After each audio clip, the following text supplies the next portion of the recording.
So you could imagine me coming in, a new person, and getting a lot of pushback from the employees when I decided to, and I had to run this by leadership in the HR world and say, I said to them, look, I've worked in a lot of organizations, and what I've noticed, and I'm a people first person, that we don't have that interaction with the individual to fully understand what they're experiencing.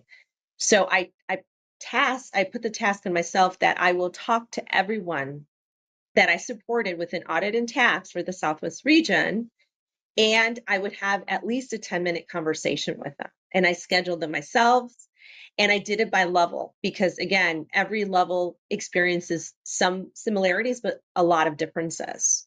I did get a little bit pushback from my leader because she stated, "Do you even have the time to do that?"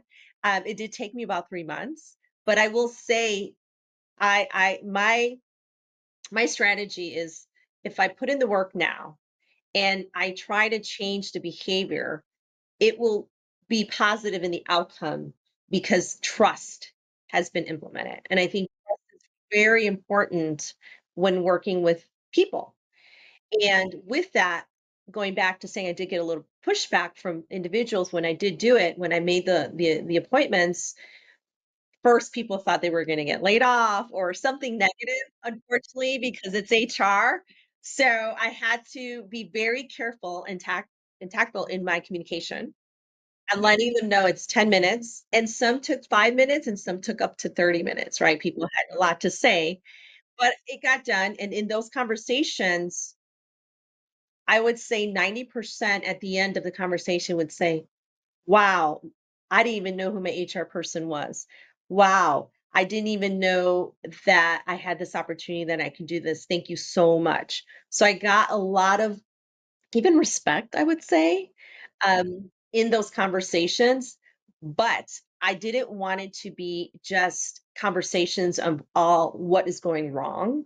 I wanted them and give them the opportunity to tell me, well, what would you do differently? Or how can we as an organization help you succeed? What are some recommendations? And I said, this will be presented to leadership. And I also took it another level, Jeff, was since I did it by level, I ended up, so for instance, if I did managers, I ended up getting all the senior managers together and did a summary of what I found out about the managers.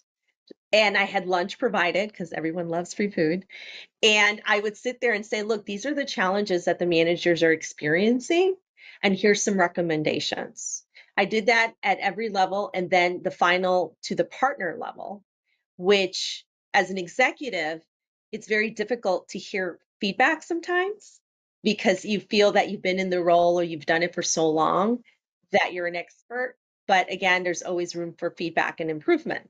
So when I put it all in a presentation, I met with all the partners. There was, they were defensive, there was some pushback. Yes. And, but I came with actual examples. And it wasn't that Jeff was feeling this way or Mary was feeling this way. It was Jeff experienced the following, and it was factual because it happened. And that was more weight on just me coming up with here's the numbers, here's the data, because, obviously there's story behind the data. And it was a great experience, not only for me, just to look at my leadership, because I also built trust with the leaders after that and respect, because I did have to say, this is what it looks like.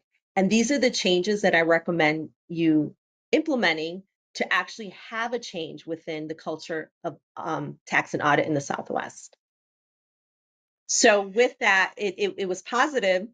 And the next employee engagement score, it was the first time that they were not in the red.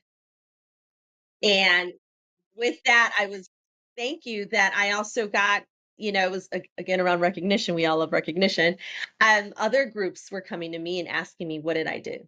What did I do differently to help that? And I just went back to the basics. I just had conversations with people and I listened.